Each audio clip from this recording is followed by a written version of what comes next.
जय गुरु जी, शुक्राना गुरु जी और हमारे प्यारे संगत परिवार को भी जय गुरु जी। संगत जी, गुरु जी का मैसेज है आप सभी के लिए और एक छोटी सी कहानी भी शेयर करूंगी। कहीं ना कहीं सबके आसपास हो रही होगी और लेकिन स्टोरी शेयर करने से पहले और गुरु जी का मैसेज आप सभी तक पहुंचाने से पहले हम करेंगे गुरु जी का मंत्र जाप। ओम नमः शिवाय, शिव जी सदा सहाय। ओम नमः शिवाय, गुरु जी सदा सहाय।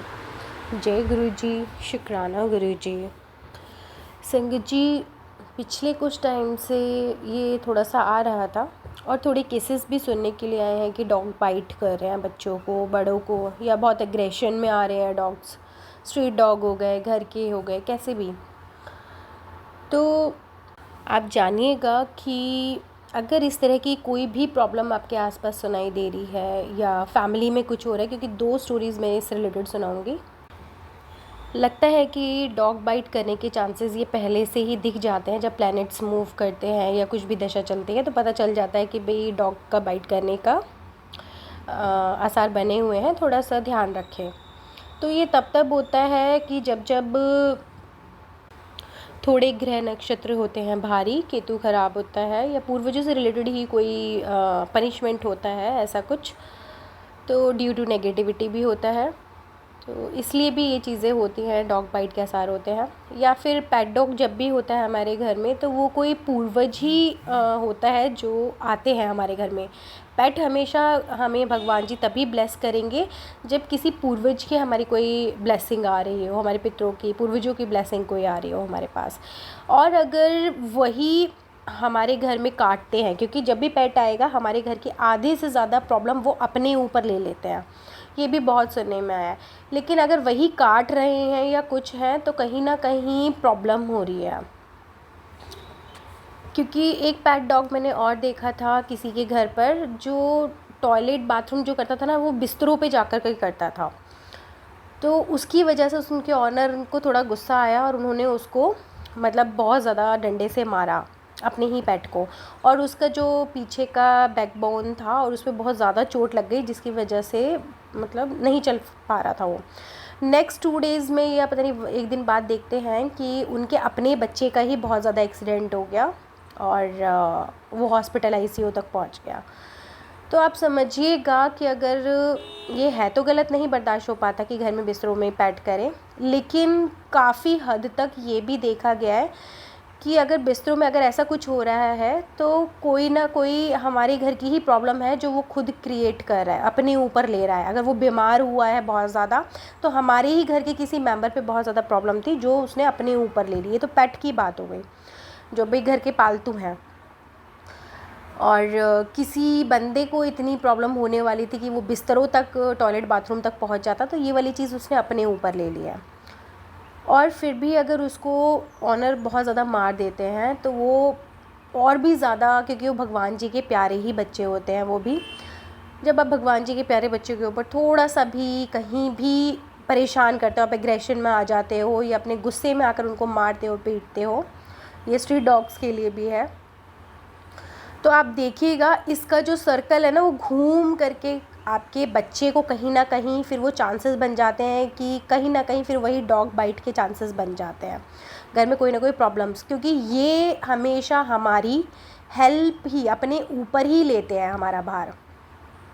फिर भी अगर ऐसे चांसेस बने हैं कि ये काट रहे हैं या ऐसा कुछ है, तो कोई ना कोई कर्मा पहले क्रिएट किया गया है इन्हीं भगवान के किसी भी बच्चे के साथ, कुछ फैमिली में दुर्व्यवहार किया गया होगा जिसका कर्मा लौट करके आया है और पूर्वजों ने उसको भाई पनिशमेंट आपके फैमिली मेम्बर पर आनी थी। तो प्लीज़ कैसे भी करके, क्योंकि बेज़ुबान होते हैं, आप लीगल एक्शन लीजिए, जो भी लेना है, जो भी लेना है। किसी में उस किसी के ऊपर भी, जीव जंतु के ऊपर परेशानी ना हो। ज़्यादा हो गए हैं क्वांटिटी में डॉग्स, ज़्यादा हो गए हैं, या अगर वो ज़्यादा एग्रेसिव हो रहा है तो आप लीगल एक्शन लो, कोई भी है। लेकिन अगर आप खुद से ही डंडा उठा करके या कैसे भी उसे मारना पीटना शुरू कर दिया तो आप ये समझिएगा कि इसका जो फल आएगा ना लौट करके, वो मतलब बहुत मल्टीपल होता है फिर वो, ठीक है, मल्टीपल होता है, क्योंकि ये एक पनिशमेंट थी आपके पहले वाले कर्मा की, अब इसके बाद एक और क्रिएट कर दिया कर्मा, तो चीज़ें मल्टीपल हो जाती है। तो जो भी है लीगल एक्शन लीजिए, आप अपने हाथों से ऐसा कुछ मत कीजिए, क्योंकि अगर ऐसा कुछ होना होता है तो कहीं पे भी हो जाएगा, ज़रूरी नहीं है। कर्मा का फल है वो मिलता ही है, अच्छा हो या बुरा हो। अच्छा किया होगा तो अच्छा मिलेगा, बुरा किया होगा तो बुरा ज़रूर मिलेगा। तो प्लीज़ किसी भी जानवर के साथ हद से ज़्यादा आप उसमें मत जाइए, एग्रेशन में मत जाइए। कुछ भी हुआ है, किसी भी कंडीशन में हुआ है, बस उस ऊपर वाले का आप शुक्राना करना कि इतने में ही वो सेटल हो गया, भगवान ने फिर भी बहुत बचा लिया, हमारा ही कोई कर्म रहा होगा जिसकी वजह से आज ये हमें पनिशमेंट मिला है या ऐसा। तो हर हालात में गुरुजी ने बस शुक्राना करना ही सिखाया है, क्योंकि काफ़ी हद तक वो चीज़ें अपने ऊपर ले लेते हैं। तो जो भी कुछ है लीगल एक्शन लीजिएगा, बस परेशान मत कीजिएगा जितना हो सके। इस टाइम तो टाइम ही ऐसा चल रहा है कि बहुत ख़राब हो रहा है। और इस दौरान कल गुरुजी के मैसेज थे स्ट्रॉन्ग, क्योंकि पहले भी मंत्र जाप के लिए बोला था कि ग्रुपिंग में बैठो और करो, फिर वो बार बार चीज़ें आ रही हैं।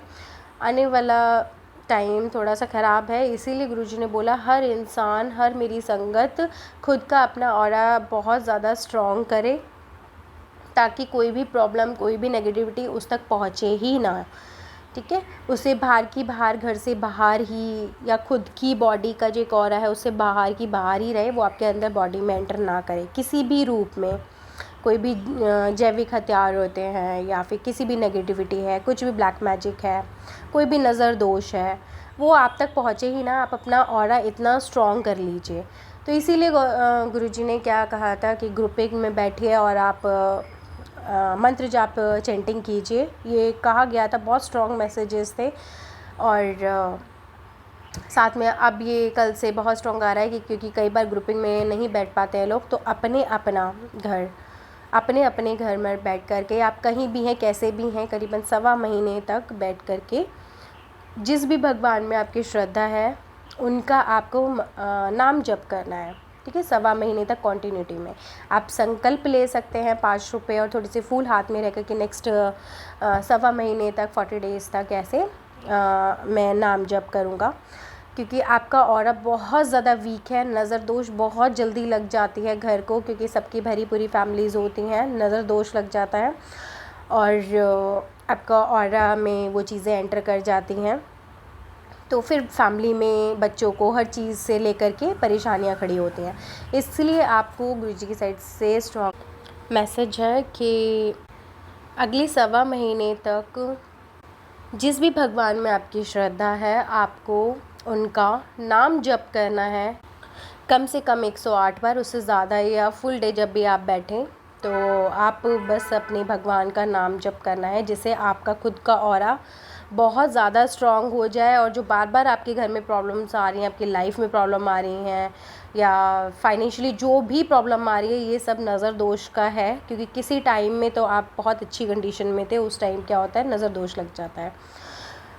नहीं पसंद आता लोगों को आपका हंसना खेलना, मुस्कुराना, आगे बढ़ना नहीं पसंद आता कई बार, या फिर कोई भी कॉस्मिक लेवल पर भी चीज़ें होती हैं, ये पूरे इस टाइम भारत पर भी है। और बहुत सारी चीज़ें होती हैं, खाली हमारे रिश्तेदारों से ही नहीं है, फ्रेंड सर्कल में ऐसा नहीं है, ये कहीं से भी कैसी भी प्रॉब्लम आ जाती है, नेगेटिविटी आ जाती है। तो उसके लिए बस एक ही सॉल्यूशन गुरुजी ने दिया कि मंत्र जाप तो आप करते ही हो, नाम जाप भी आपको लेना है, और आपको कम से कम 40 डेज़ का संकल्प लेना है, और जिसमें बिल्कुल भी आपको एक दिन भी नागा नहीं करना है। आप किसी भी हालत में हैं, नहाए हैं नहीं नहाए हैं, पूजा करी है नहीं करी है, आपके पीरियड डेज़ है, कोई प्रॉब्लम नहीं है, आपको नाम जप करना है। 40 डेज़ तक करना ही करना है, बिना पूजा पाठ के भी कर सकते हो। आप जहाँ पर भी हो, जिस सिचुएशन में भी हो, आपको वो नहीं छोड़ना है किसी भी हालत में, क्योंकि कुछ टाइम अभी आने वाला टाइम है, गुरुजी ने बहुत ज़्यादा स्ट्रॉन्ग दिए हैं इंडिकेशंस के टाइम थोड़ा सा ख़राब चल रहा है। भगवान जी, गुरुजी रक्षा करेंगे सबकी, क्योंकि अपने बच्चों को तो वो संभालते ही हैं, लेकिन उससे पहले वो खुद उनकी रेमेडीज़ भी दे देते हैं कि बच्चा ये कर लो, तो चीज़ें सही रहेंगी। तो जो मानते हैं, कर लेते हैं रेमेडीज़ फॉलो, या गुरुजी के आदेश को मान लेते हैं, तो गुरुजी खुद उनको अपनी शरण में ले लेते हैं और किसी भी आपदा, किसी भी विपदा आने से पहले हम सेफ़ होते हैं उनके शरण में। तो इसीलिए गुरुजी ने कहा कि नाम जप कीजिए, अपना ऑरा बहुत ज़्यादा स्ट्रॉन्ग कीजिए, क्योंकि आने वाला कुछ दिन थोड़े से टफ़ हैं, थोड़े से भारी हैं, भार है। इसीलिए आप पहले से पहले अपने घर का और अपना सबका ऑरा स्ट्रॉन्ग कर लीजिए। और अगर किसी को भी फिर भी नाम जप में प्रॉब्लम आ रही है तो आप पर्सनल डीएम कर दीजिए, तो मैं उनको पर्टिकुलर नेम, उनकी डेट ऑफ बर्थ से किस चीज़ का, किनका नाम जप करना है, तो वो मैं बता दूँगी। आप पर्सनल डीएम भी कर सकते हो, ठीक है। डेट ऑफ बर्थ आप मुझे दे दीजिएगा, तो मैं पर्सनली उनको ये भी सजेस्ट कर सकते हैं, गुरुजी द्वारा है वही करवाएंगे, जो भी करवाएंगे तो उनको नाम जप दे दिया जाएगा। और हर किसी के लिए अपना अलग है, और सबकी डेट ऑफ बर्थ अलग होती हैं, तो जाहिर सी बात है कि नाम जप भी अलग ही रहता है। और वैसे भी सबसे बड़ा नाम राम का है, तो आप राम नाम भी जाप कर सकते हैं। वो आपको पूरा पूरा पूरा आपका ऑरा एक कवच बना के दे देते हैं, जिसको कोई भेद ही नहीं सकता है। और अपना आप राम जी, गुरुजी रक्षा करते हैं, क्योंकि गुरुजी राम जी एक ही हैं। तो संगत जी प्लीज़ नाम जप भी कीजिए, क्योंकि हर चीज़ का अपना अलग महत्व है, कब किस चीज़ की दवाई काम करे, हर बीमारी का एक अलग है इलाज। तो कब क्या चीज़ काम करती है वो गुरुजी पहले से पहले ही अपने बच्चों को बता देते हैं। तो इसके लिए गुरुजी शुक्राना। और फिर भी किसी को नाम जाप के लिए या ऐसे कुछ भी कहीं भी प्रॉब्लम आए तो पर्सनल वो डीएम कर सकते हैं, मुझे मैसेज कर सकते हो, तो मैं उनको पक्का गुरुजी की साइड से पूरा हेल्प दी जाएगी। चलिए संगत जी, अब हम सुनते हैं अपने शुक्राना सत्संग संगत जी के। जय गुरु जी, शुक्राना गुरु जी। जय गुरु जी, शुक्राना गुरु जी, शुक्राना गुरु जी। संगत जी, जय गुरु जी। संगत जी, मैं अपना सत्संग शेयर करना चाहती हूँ। ये कल का है, मंत्र जाप के साथ। ओम नमः शिवाय, शिव जी सदा सहाय। ओम नमः शिवाय, गुरु जी सदा सहाय। ओम नमः शिवाय, शिव जी सदा सहाय। ओम नमः शिवाय, गुरु जी सदा सहाय। जय गुरु जी, शुक्राना गुरु जी, शुक्राना गुरु जी, अनंतम अनंतम शुक्राना। संगत जी, सत्संग ये है कि कल मैं बड़े मंदिर गई सुबह। कई सोमवार से सोच रही थी जाऊं, बस निकलना ही नहीं हो रहा था, कभी किसी का साथ नहीं मिल रहा था। संगत जी, जब तक गुरुजी का आदेश नहीं होता इतने कुछ भी नहीं होता। कैसे चली जाती, 2-3 सोमवार से सोच रही थी, जब तक गुरुजी का आदेश नहीं था। कल गुरुजी का आदेश हुआ तो मैं बड़े मंदिर गई। संगत जी, मैं घर से निकली तो मैं जब भी जाती हूँ, जब भी यही मतलब गुरुजी से विनती करके जाती हूँ, गुरुजी मेरे साथ रहना, यहाँ पर भी ध्यान रखना। मेरे पति अंकल जो है ना, वो बहुत कमज़ोर हैं, बीमार से रहते हैं, इनका भी ध्यान रखना है और मेरे साथ भी चलना है। मैं अपने लड्डू गोपाल से भी कह के जाती हूँ और गुरुजी से भी दुआ करके जाती हूँ। संगत जी, मैं पहुँच गई, अच्छी खासी पहुँच गई। वहाँ पर पहुँची छतरपुर मंदिर, ना कोई बस मिल रही थी, ना कोई वो सवारी नहीं मिल रही थी। तो मैं गुरुजी से यही कह रही थी, गुरु महाराज कोई ठीक सेवा दिला दो जो मैं पहुँच जाऊँ, साधन दिला दो। तो संगत जी, बस सामने गई तो वहाँ पे जीप खड़ी थी। अब वो जो है ना, इससे पहले भी मैं सोमवार को गई थी तो वही मिल गई थी। संगत जी, मैं उसमें बैठी और पहुंच गई। वो अंदर तक ले गया, गुरुजी के दर्शन करे। संगत जी, मंत्र जाप करते हुए मैं जा रही थी, बड़ी अपने मन में मगन हो करके। अब ये नहीं मुझे पता कि मैं तो अपनी तरफ से बहुत श्रद्धा से मंत्र जाप करती हूँ, बहुत श्रद्धा से जाती हूँ। अब ये नहीं मुझे, ये तो गुरुजी को ही पता है क्या नहीं है। संगत जी, जैसे ही मैं लाइन में चलते जब बरांडे से अंदर गुरुजी के मंदिर में जाने लगी तो पता नहीं एकदम मेरे को क्या हुआ, बड़ी ज़ोर से मेरा दिल भारी हुआ और मेरा रोना निकला। जाने खूब रोले तू बैठ करके। अब ये मुझे नहीं पता, ये तो गुरुजी को पता है। कोई ब्लेसिंग देनी थी या कोई कष्ट काटना था या कोई रोग काटना था, क्या है क्या नहीं, ये गुरुजी को पता है, मुझे नहीं पता। आज से पहले मेरा कभी मन भारी नहीं हुआ। गुरुजी के मंदिर गई हूँ, लेकिन अंदर जाते जाते मेरा बहुत दिल भारी हुआ। अब ये सब गुरुजी को पता है क्या नहीं है। संगत जी दर्शन किए, अच्छे खासे मंत्र जाप करे, दुआ करी गुरुजी से। मैं तो सब कुछ अपना ये कहती हूँ, गुरुजी सब कुछ तुम्हारे ऊपर छोड़ दिया। जो तुम्हें अच्छा लगे, जो मेरे हित में हो, वो मेरे लिए करो, वो मुझे दो। तुम्हारी मर्जी है, देना है नहीं देना है वो तुम्हारी मर्जी है, सब कुछ तुम्हारे ऊपर है। दर्शन करे, दर्शन करके बाहर निकल गई संगत जी। गई अच्छे खासे ब्रेड पकौड़ा प्रसाद लिया, चाय प्रसाद लिया। खाते खाते संगत जी बड़ी ज़ोर से मुझे धक्का लगा। सामने एक आंटी बैठी थी, उन्होंने मुझे पानी दिया। पानी पीने के बाद थोड़ा हल्का हुआ धक्का। काफ़ी देर में बैठी रही संगत जी। पता नहीं, मैंने आधा ब्रेड पकौड़ा खाया। तब ये गुरुजी का आदेश था क्या कि आधा तू घर ले जा बच्चों के लिए। क्या था क्या नहीं था ये गुरुजी को पता है, मुझे कुछ नहीं पता। मैंने आधा खाया, चाय प्रसाद पी और मैंने लिया, बाहर निकली, जल प्रसाद मिला, उसमें से मैंने थोड़ा सा जल प्रसाद पिया। मेरे गले को शांति मिली, धक्का बंद हो गया। वो आधा ब्रेड पकौड़ा मैं घर ले आई, मैंने अपनी बहू को दे दिया, खाया। संगत जी जैसे मंदिर से बाहर निकली, बाहर निकलने के बाद जैसे ही मैं बाहर जा रही थी पैदल, तो मेरे कल पैरों में दर्द भी बहुत था। मैं बस यही सोच रही थी, गुरु महाराज दवाई खा के भी जा रही हूँ, इतना तो दर्द कम कर देना जिससे मैं चल सकूँ या कर सकूँ। मैं वहाँ खड़ी हो गई, एक आए सेवादार की गाड़ी आई, मैंने उसको हाथ दिया। संगत जी पता नहीं गुरुजी का ये आदेश था क्या, ये परेशान है, पैरों से दर्द हो रहा है इसको, तो उन्होंने मुझे बिठाया और बाहर तक छोड़ दिया। वहाँ पे गई तो फिर कोई गाड़ी नहीं मिल रही थी, कुछ नहीं मिल रही थी, रिक्शा नहीं थी, ऑटो भी नहीं थी, बस भी नहीं थी। फिर ग्रामीण सेवा वाला आया, उसमें मैं बैठी और आ गई सही से। तो ये कल का सत्संग है संगत जी।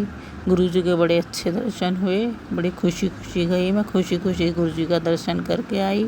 अब तो 2-3 बार से मुझे किसी का साथ भी नहीं मिलता। पता नहीं गुरुजी का यह आदेश है क्या कि तू अकेली आ, तुझे किसी का साथ नहीं। बिल्कुल अब मैं 2-3 बार से गुरुजी के मंदिर अकेली जाती हूँ बिल्कुल, और अपने दर्शन करके आ जाती हूँ खुशी खुशी। संगत जी बड़ी खुशी मिली, बड़े अच्छे दर्शन हुए, सब कुछ बड़ा अच्छा हुआ। गुरुजी महाराज की कृपा मिली।